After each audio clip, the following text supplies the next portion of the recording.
ضمانت تو عمران خان صاحب کو مل گئی ہے، مگر یہ جو کیسز ہیں اب یہ دوبارہ ٹرائل کورٹ کی طرف بھیجے جائیں گے۔ وہ عمران خان صاحب کی جانب سے محمود خان اچکزئی صاحب جو ہیں ان کو قائد حزب اختلاف بنانے کا اعلان کیا گیا۔ DGI SPR نے کہا 9 مئی صرف فوج کا مقدمہ نہیں ہے، یہ قوم کا مقدمہ ہے۔ بسم اللہ الرحمن الرحیم، السلام علیکم، امید ہے آپ لوگ خیریت سے ہوں گے۔ عمران خان صاحب کو 8 مقدمات میں سپریم کورٹ نے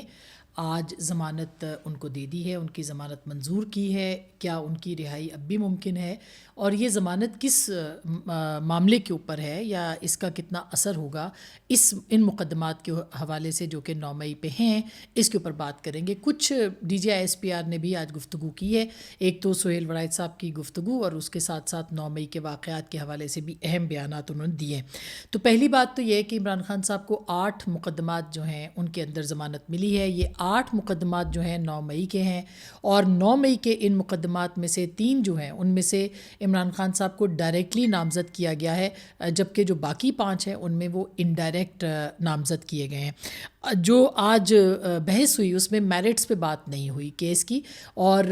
جو رپورٹ ہوا یا جس طرح سے بات کی گئی ہے اس میں جو ہمارے پاس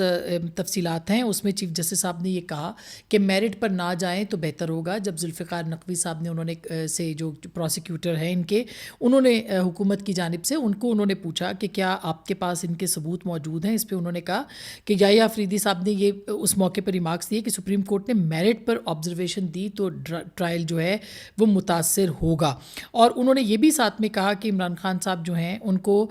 وہ پروسیکیوٹر کو انہوں نے کہا کہ میرا کام متنبع کرنا ہے، آگے آپ بہتر جانتے ہیں۔ پھر انہوں نے جسٹس حسن اظہر رضوی صاحب جو ہیں انہوں نے استفسار کیا کہ کیا اعجاز چودھری صاحب جو ہیں 9 مئی کو موقع پر موجود تھے، جس پر پروسیکیوٹر صاحب نے فرمایا کہ موقع پر موجودگی کے حوالے سے وہ کوئی واضح جواب جو ہے وہ نہیں دے سکتے، ذوالفقار نقوی صاحب نے کہا، جس پہ انہوں نے کہا کہ یہ عمران خان صاحب جو ہے وہ تعاون نہیں کرے۔ پھر اس پہ انہوں نے یہ بھی کہا کہ وہ جب وہ 9 مئی کے بعد 2 مہینے کے بعد گرفتار ہوئے تو اس دوران آپ کے پاس وقت تھا کہ آپ ان کو جو ہے وہ ایگزامن کر سکتے تھے اور ان کی انویسٹیگیشن کر سکتے تھے۔ اس کے بعد چیف جسٹس صاحب نے یہ کہا، جس پہ انہوں نے کہا کہ ان کو عمران خان صاحب جو ہے وہ نہیں کر رہے اور ان کو ان کی بات نہیں مانی جا رہی، اور انویسٹیگیشن جو ہے جو کرنا چاہتے ہیں، جو ٹیسٹ ان کو ریکوائرڈ ہیں، اس کے اندر بھی ان کی کوئی کوآپریشن موجود نہیں ہے۔ بہرحال چیف جسٹس صاحب نے ان کی ضمانت منظور کی ہے، اور اس 3 جو رکنی بینچ تھا اس نے بھی ضمانت قبول کی ہے، اور ساتھ ساتھ یہ منظور کرتے ہوئے یہ بھی کہا ہے کہ اس سارے معاملے کو اب ٹرائل کورٹ میں واپس بھیجا جائے۔ تو مختصراً یہ کہ ضمانت تو عمران خان صاحب کو مل گئی ہے، مگر یہ جو کیسز ہیں اب یہ دوبارہ ٹرائل کورٹ کی طرف بھیجے جائیں گے، اور وہاں پہ جو ان کی ریکوائرڈ یعنی ٹیسٹ ہیں، کچھ چیزوں کے اندر پولیگرافک ٹیسٹ بھی ہیں، کچھ میں ان کی آڈیو ویڈیو کی جو مماثلت ہے یا اس کی جو تحقیقات ہیں وہ بھی کی جانی ہے، اور یہ ٹرائل کورٹ کر رہا ہے۔ تو اب یہ ہے کہ معاملہ دوبارہ ٹرائل کورٹ کو بھی بھیجا گیا ہے۔ تو ایک طرح سے پاکستان تحریک انصاف تو یہ بیانیہ بنا رہی ہے کہ عمران خان صاحب کو جو ہے کوئی ثبوت نہیں ملے، اور ان کے خلاف جو ہے وہ کوئی ثبوت پیش نہیں کیے جا سکے، اور ان کو اس لیے وہ بے گناہ ہیں، لیکن یہ مکمل طور پر درست بات نہیں ہے۔ جو آج ضمانت ہوئی ہے وہ اس وہ میرٹس کے اوپر یعنی اس کے اوپر ڈسکشن نہیں ہوا، اس کے اوپر بحث نہیں ہوئی، اس کے اوپر صرف اتنی بحث ہوئی ہے کہ یہ جو کیسز ہیں ان کے اندر جب تک کہ اس کے منظوری نہیں کی جاتی، یعنی جب تک سزا نہیں ہوتی، تب تک ان کیسز کے اندر جو ہے وہ فوجداری مقدمات ہوتے ہیں، لہٰذا ان کو آپ جو ہے وہ ٹرائل کے بنیاد کے اوپر ضمانت دی جا سکتی ہے۔ بہت سارے جو قانونی ماہرین ہیں وہ بھی یہ کہتے ہیں کہ یہ ضمانت بنتی تھی جو کہ آج کورٹ نے دی ہے، اور بالکل انہوں نے قانون اور انصاف کے تقاضوں کے مطابق عمران خان صاحب کو جو ہے وہ ضمانت دی ہے، لیکن اس کا مطلب یہ نہیں ہے کہ وہ ان تمام الزامات سے بری ہو گئے ہیں جو الزامات ان کے اوپر عائد کیے گئے ہیں، اور وہ الزامات ہیں 9 مئی کو جو سازش ہوئی تھی یا جو حملے ہوئے تھے یا جو مختلف جگہوں کے اوپر جو ہے وہ جو ملٹری انسٹالیشنز تھیں ان کے اوپر جو حملے ہوئے تھے، اس میں عمران خان صاحب کی ڈائریکٹ براہ راست اور یعنی بالواسطہ اور بلا واسطہ جو ان کے اوپر الزامات ہیں ان کے لیے اب دوبارہ ٹرائل کورٹ میں جو ہے وہ معاملات جائیں گے۔ اور عمران خان صاحب آپ کو یاد ہوگا کہ پولیگرافک ٹیسٹ کے اوپر بھی وہ رضامند نہیں ہیں، جو کہ جس میں کہ پتہ چلتا ہے کہ ان کا بیان درست ہے یا غلط ہے۔ اسی طرح سے دوسرے دیگر ٹیسٹ بھی ہیں جو کہ عمران خان صاحب ابھی تک منع کر رہے ہیں، جس میں آڈیو اور ویڈیو جو ثبوت ہیں ان کے حوالے سے ان سے بات چیت کرنی ہے. تو میرا خیال ہے یہ اب طے ہو گیا ہے کہ ان 8 مقدمات میں عمران خان صاحب کے اوپر کو ضمانت دی گئی ہے, لیکن اس کی پراپر جو تحقیقات ہیں وہ ابھی ریکوائرڈ ہیں, لہٰذا ٹرائل کورٹ اس کے اوپر جو ہے مزید تحقیقات کرے گا. اب رہی بات یہ کہ پاکستان تحریک انصاف جو ہے کیا وہ یہ بیانیہ بنا سکتی ہے کہ یہ جھوٹے ہیں مقدمات یا غلط ہیں, تو اس کا فیصلہ ابھی ہونا جو ہے وہ باقی ہے. جہاں تک اس بات کا تعلق ہے کہ عمران خان صاحب جو ہیں ان کی وہ مستقل یہ کہہ بھی رہے ہیں کہ 9 مئی کے معاملات جو ہیں فالس فلیگ ہے وغیرہ وغیرہ, لیکن ظاہر ہے کہ جب تک اس کی پراپر تحقیقات نہیں ہوں گی, جو کہ ابھی تک نہیں ہوئی, تو اس وقت تک ہم یہ حتمی طور پر نہیں کہہ سکتے. جو ثبوت ہیں وہ ظاہر ہے کہ عدالتوں کے اندر پیش کیے جائیں گے اور اس کے مطابق جو ہے وہ فیصلہ کیا جائے گا. اس کے ساتھ ساتھ یہ بھی آپ کو بتا دوں کہ جو عمران خان صاحب نے کل ایک فیصلہ یہ بھی کیا کہ قائد حزب اختلاف کے طور پر محمود خان اچکزئی صاحب کو انہوں نے اپنا بنا دیا. اور یہ بھی میں بتاتی چلوں آپ کو, اس پہ میں آتی ہوں کہ قائد حزب اختلاف محمود خان اچکزئی صاحب جو ان کو نامینیٹ کیا گیا عمران خان صاحب نے کی طرف سے, لیکن جو معاملہ ہے عمران خان صاحب کے دیگر معاملات ہیں, مثلا 190 ملین پاؤنڈ اسکینڈل جو ہے اس میں عمران خان صاحب کی گرفتاری ہے اور اس کے اندر ابھی تک کوئی ضمانت نہیں ہے, بلکہ اس پہ ان کو سزا بھی اس کے اوپر جو ہے وہ ہوئی ہے. تو اب اس معاملے کو جو ہے وہ ان کی جو گرفتاری ہے ان کی رہائی فوری طور پر ممکن نہیں ہے, بلکہ 190 پاؤنڈ اسکینڈل جو ہے وہ ابھی تک عمران خان صاحب کا جو ہے ان کی اہلیہ اور ان کے خلاف وہ اس پہ معاملات عدالت کے اندر چل رہے ہیں. جہاں تک اس بات کا تعلق ہے کہ پاکستان تحریک انصاف اور ان کے جو وکلاء ان کے حوالے سے بھی مختلف بات ہو رہی تھی کہ ان کو ملنے کی اجازت نہیں دی جاتی, وائل میں پڑھ رہی تھی کہ ان کی ملاقات تھی, اس کے بعد انہوں نے یہ بات کی, اس کا مطلب ہے کہ عمران خان صاحب کو ان کے وکلاء سے ملنے کی اجازت تھی اور وہ ملتے ہیں. لیکن جو ان کی میٹنگز کے حوالے سے اور پاکستان تحریک انصاف کے حوالے سے بات ہو رہی ہے, اور پہلے آپ نے دیکھا ہوگا کہ عمران خان صاحب نے جیل سے پیغام دیا تھا کہ الیکشنز جو ہیں ضمنی انتخابات جو ہونے والے ہیں اس میں بالکل شمولیت نہیں کرنی, لیکن اب ضمنی انتخابات جو ہیں اس کے اندر بھی ان کی پارٹی جو ہے پارلیمانی پارٹی وہ اس کے اوپر بحث کر رہی ہے اور ہو سکتا ہے کہ اس کے اوپر بھی رضامندی ہو جائے. یعنی جو عمران خان صاحب نے فیصلہ کیا اس فیصلے سے ایک مرتبہ پھر جو ہے وہ یو ٹرن لیا جائے گا. بہرحال یہ ایک اچھا فیصلہ ہے اور ہو سکتا ہے کہ اس کا امکان ہو کہ وہ کہیں کہ آپ انتخابات میں حصہ لیں. اب جو اہم بات ہے وہ یہ ہے کہ قائد حزب اختلاف عمر ایوب صاحب جو کہ قائد حزب اختلاف تھے, ان کو سزا ہوئی, وہ نااہل ہوئے, ڈی سیٹ ہوئے, ان کو اسٹے ملا ان کے الیکشنز کے حوالے سے, لیکن اس کے باوجود انتخابات تو ہونے ہیں ضمنی انتخابات, اور اب ضمنی انتخابات جو ہیں وہ اس کے حوالے سے اس سے پہلے اہم فیصلہ جو کہ سامنے آیا ہے وہ عمران خان صاحب کی جانب سے محمود خان اچکزئی صاحب جو ہیں ان کو قائد حزب اختلاف بنانے کا اعلان کیا گیا. محمود خان اچکزئی صاحب جو ہیں وہ ظاہر ہے کہ کسی زمانے میں عمران خان صاحب ان کی نقلیں اتارتے تھے, ان کا چہرے پہ اپنے چادر ڈال کے, اور اس کے بعد پھر وہ اپنے مناظر دیکھے ہوں گے, اور اس کے ساتھ ساتھ یہ ہے کہ وہ ان کے ساتھ بہت ان کے بارے میں ایسے ایسے الزامات بھی لگاتے تھے کہ کانوں کو ہاتھ لگایا جاتا تھا. مگر اب ضرورت ہے ان کو محمود خان اچکزئی صاحب جیسی شخصیت کی, اور اسی وجہ سے وہ انہوں نے نامینیٹ بھی کیا ہے اپنے پارٹی کے بجائے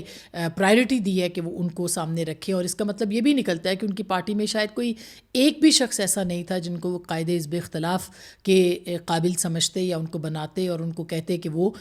وہاں پہ لیڈ کریں. بہرحال یہ تو اب ان کا فیصلہ عمران خان صاحب کا, لیکن اس فیصلے کے حوالے سے اور ضمنی انتخابات کے حوالے سے ابھی تک محمود خان اچکزئی صاحب کا کوئی سٹیٹمنٹ نہیں آیا. خاموشی کو نیم رضامندی سمجھا جا سکتا ہے, لیکن جو ان کی پارٹی ہے وہ ضمنی انتخاب کے حوالے سے فیصلے جو ہے وہ کرے گی. جو دوسری اہم بات ہے وہ ہے سہیل وڑائی صاحب کا, جس پہ ابھی آج جو ہے وہ D G I S P R نے ایک واضح صحافیوں سے ملاقات کی اور ایک اس کی وضاحت بھی دی ہے. یہ وضاحت ہم نے آپ کو میرے پروگرام میں فیصلہ آپ کا میں پرسوں ہم نے دی تھی, اور ہماری بات ہوئی تھی کچھ اہم ذرائع سے جو یورپ میں بھی ہیں اور یہاں پہ بھی ہیں سیکیورٹی ذرائع, اور وہاں پہ جو اس شرکاء تھے ان سے بھی میری بات ہوئی تھی. ان سب نے یہ کہا کہ کوئی انٹرویو جو تھا باضابطہ انٹرویو جو کہ گفتگو بیٹھ کے کی جائے وہ نہیں ہوا سہیل وڑائی صاحب کے ساتھ.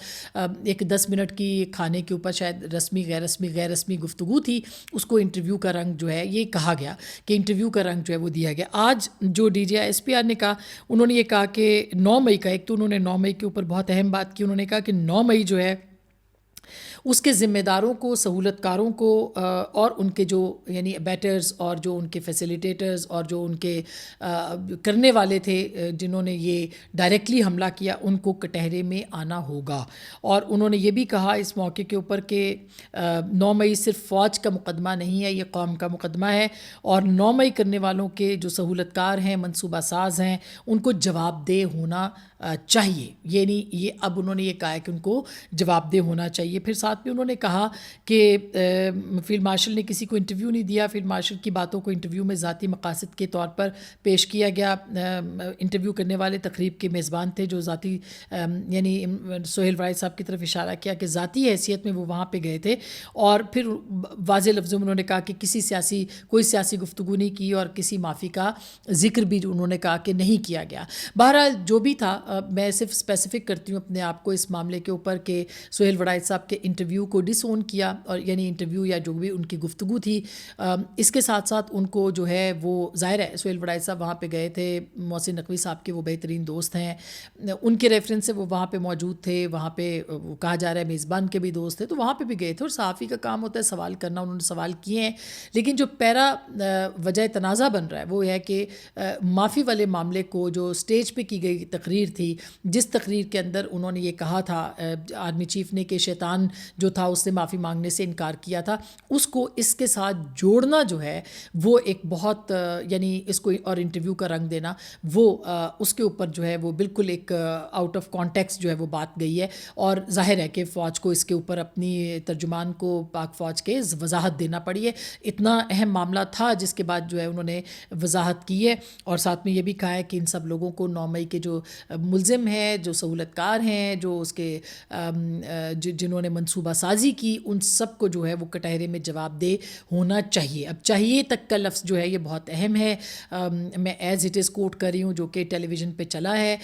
اس سے پہلے جو ہے وہ صدق دل سے معافی مانگنی چاہیے والی بات بھی ہوئی تھی. بہرحال یہ ایک لفظ جو ہے وہ بہت اہم رکھتا ہے اور اس سے پتہ چلتا ہے کہ موڈ کیا ہے، مزاج کیا ہے. تو اب جو ہے وہ انہوں نے ایک طرح سے اس لفظ کو یعنی اس معاملے کو اس طرح سے کہا ہے کہ اس معاملے کے اوپر معافی مانگنی چاہیے. دوسرا یہ کہ انہوں نے جو معاملات تھے، خیر سہیل وڑائچ صاحب کے بارے میں بھی ان سے پوچھا. انہوں نے کہا کہ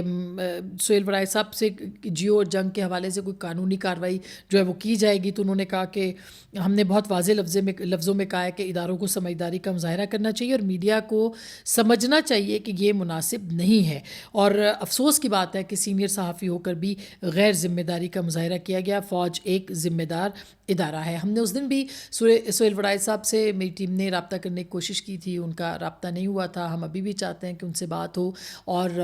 جب تک وہ اس بات کے اوپر پوری بات نہیں بتائیں گے، ظاہر ہے کہ یہ جو ایک بیانیہ ہے اس بیانیے کے اوپر تو بات ہو رہی ہے، لیکن ان کا بھی اس کے اوپر بات کرنا یا ان کا موقف جو سامنے آنا وہ بہت اہم ہوگا. ایک اور بہت اہم بات ہے جو کہ اس حوالے سے ہم کرتے بھی رہے ہیں، اور ظاہر ہے کہ اب ایک مرتبہ پھر اس بات کو کیا گیا ہے پاک فوج کی جانب سے، اس کو دہرایا گیا ہے کہ 9 مئی کے جتنے بھی ملزمان ہیں، اس میں بے شک عمران خان صاحب ہوں یا دیگر معاملات ہوں، دیگر لوگ ہوں، ان کی اہم قیادت ہو، جن کے بارے میں بار بار کہا جاتا ہے کہ ان سب کو جو ہے وہ معافی مانگ دینی چاہیے، ان کو معافی دے دینی چاہیے. اس میں کچھ بہت بزرگ ہیں، خواتین ہیں، بالکل خواتین تو بالکل اس کا تو خیال رکھنا چاہیے. ہم بھی کہتے ہیں یاسمین راشد صاحبہ ہیں، دیگر لوگ ہیں، لیکن جو اصل مجرم ہیں اس کے، ان کو واقعی بے نقاب جو ہے وہ کرنا بہت ضروری ہوگا. اور ریاست جو ہے وہ ایک طرح سے بہت مشکل میں ہے کہ اگر یہ معاملہ جو ہے اس کے اوپر آپ درگزر کا کام لیتے ہیں اور آپ اس بیانیے کے ساتھ آتے ہیں کہ آپ سیاسی طور پہ تو معاف کرنے کو تیار ہیں اور معافی مانگ لیں، اور آپ کو عدالتوں سے سزا نہ ہو، تو میرا خیال ہے کہ دنیا میں کہیں یہ نہیں ہوتا. کیپٹل ہلز پہ جب ہوا تھا، وہاں پہ جو معاملہ ہوا تھا اس میں عدالتوں نے جو ہے وہ انصاف کیا تھا. وہاں پہ کوئی پولیٹیکل جو تھی وہ ٹرمپ کے جو حامیوں نے وہاں پہ حملہ کیا، اور پھر آپ نے دیکھا کہ نینسی پلوسی جو اس وقت کی اسپیکر تھیں اس کی کرسی پہ بیٹھ گئے. اس کی کرسی پہ بیٹھنے والے شخص کو کو جو ہے وہ ان کی جو اسپیکر صاحبہ ہیں ان کی کرسی پہ بیٹھنے کی سزا یہ دی گئی تھی کہ کئی سال ان کو، اب مجھے ایگزیکٹلی یاد نہیں کتنے سال، مگر کئی سال ان کو جو ہے وہ سزا سنائی گئی تھی. تو قانون جو ہے اس کو، اور یہ ہم بار بار یہ کہتے ہیں کہ اس سے پہلے پارلیمنٹ کے اوپر حملہ ہوا تھا. اگر پارلیمنٹ پہ حملہ کرنے والوں کو سزا دی جاتی تو جی ایچ کیو پہ حملہ نہیں ہوتا. یہ جو ملٹری انسٹالیشنز ہیں ان کے اوپر حملہ نہیں ہوتا. یہ جو شہداء کی یادگاریں ہیں ان کے اوپر حملہ نہیں ہوتا. تو پھر ایسے ہی ہوگا کہ کل کو جو زور آور ہوگا، جس کی زیادہ مقبولیت ہوگی یا مقبولیت سے زیادہ جس کے ساتھ زیادہ لوگ ہوں گے، وہ آئے گا اور اپنی مرضی سے جو ہے وہ اداروں پہ، پارلیمنٹ پہ، ریڈیو پہ، ٹیلی ویژن پہ، ٹی وی اسٹیشنز کے اوپر اس کے اوپر حملہ کرتا رہے گا. جی ایچ کیو پہ، جس پہ بھی، میں صرف ایک ادارے کی بات نہیں کری، میں سب اداروں کی بات کری ہوں. تو میرا خیال ہے قانون اور آئین کے مطابق سزا ضرور ملنی چاہیے. اور جو بھی منصوبہ تھا، جو بھی اس کے اوپر جو جسے کہنا چاہیے ایک سازش تھی، تختہ الٹنے کی سازش تھی، اس کو باقاعدہ شواہد کے ساتھ جو ہے وہ پیش کرنا بھی ضروری ہوگا. تو یہ وہ معاملات ہیں، اس پہ ادارے کے لیے، فوج کے لیے بھی بہت مشکل ہے کہ وہ اس سے پیچھے ہٹ نہیں سکتے، کیونکہ اگر ہٹیں گے تو آئندہ ایسا ہوتا رہے گا. اور عمران خان صاحب کے لیے بھی بہت مشکل ہے کہ اگر وہ اس معاملے کے اوپر جو ہے وہ کھڑے رہتے ہیں تو ظاہر ہے کہ سزا بھگتنی پڑے گی. نہیں کھڑے رہتے، معافی مانگتے ہیں تو ان کی سیاست ختم ہوگی. اور معافی مانگنے کا مطلب یہ کہ اعتراف جرم ہے اور ساری زندگی کے لیے ان کو ایکسپلینیشن دینی پڑے گی. لگتا یوں ہی ہے کہ یہ معاملہ اسی طرح سے ایک ڈیڈ لاک کا شکار فی الحال رہے گا. عمران خان صاحب بھی فی الحال جو ہے وہ امکان اس بات کا نظر آتا ہے، جسے کہتے ہیں نا کہ بادی النظر میں، کہ عمران خان صاحب بھی جیل میں رہیں گے. اور جب تک یہ سیٹ اپ ہے، جب تک یہ معاملات ہیں، کوئی بھی لچک جو ہے وہ کہیں سے دیکھنے کو نہیں مل سکتی. تو یہ معاملہ جو بہت اہم ہے. ساتھ ہی ساتھ اب سہیل وڑائی صاحب بھی مشکل میں ہیں، اور ان کی انٹرویو ان کا نہیں ہے یا ہوا ہے، ان کو بھی بتانا ہے. تو میرا خیال ہے آج جو ہمارا ولاگ ہے یہ مشکلات کا ہی احاطہ کیے ہوئے ہے. بہرحال یہی کچھ گزارشات تھی جو کہ آپ کے سامنے رکھنی تھی. اپنا بہت خیال رکھیے گا. اللہ نے کے بعد.